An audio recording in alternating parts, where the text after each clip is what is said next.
Morning, drivers. Welcome back to Horsepower TV.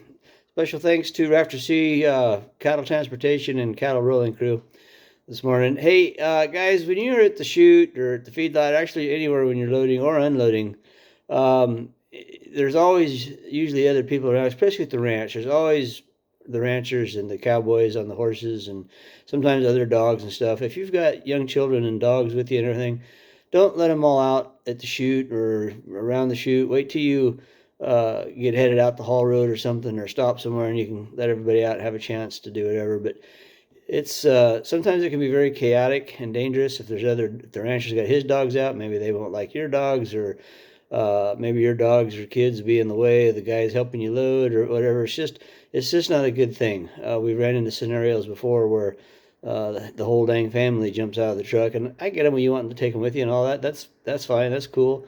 But there's certain places that they shouldn't be getting out. There's some feedlots when you pull into the gate it says no one under 16 out of the truck. So it's a responsibility. It's a liability. It's just don't do it. Don't be that guy. It just kind of irritates everybody, and a lot of times, I mean, your kids can be the best kids in the world and everything like that, but sometimes they can just be in the way. So it takes a kind of a special circumstance where they can get out, and this, that, and the other.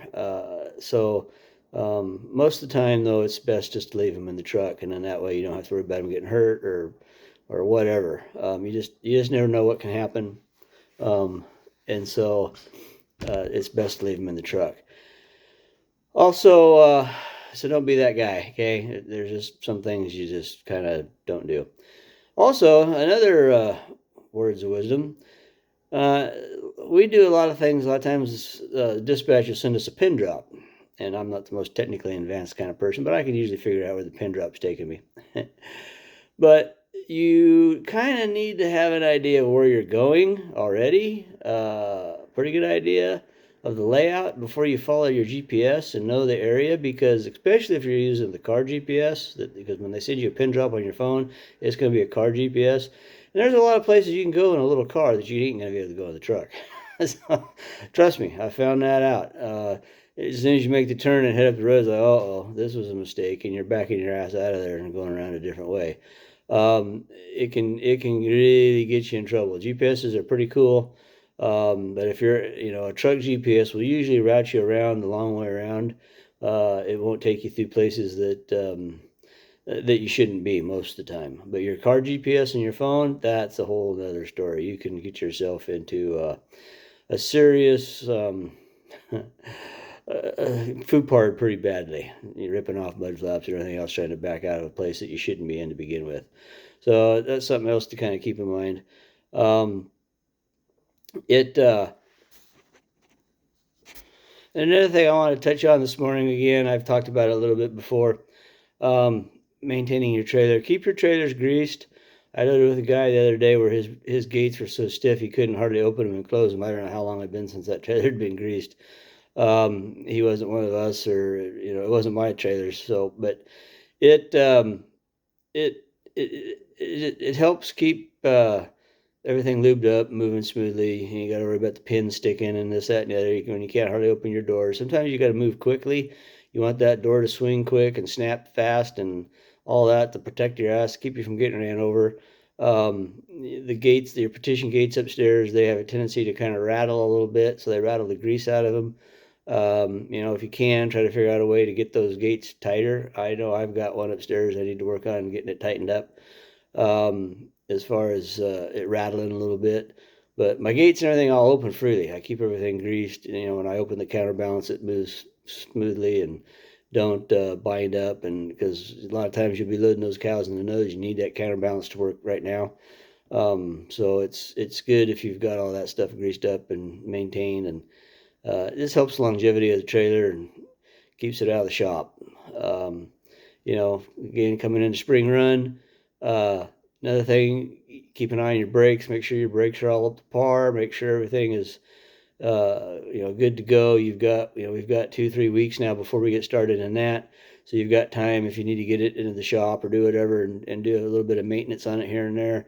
It's time to make sure all your tires are in good order.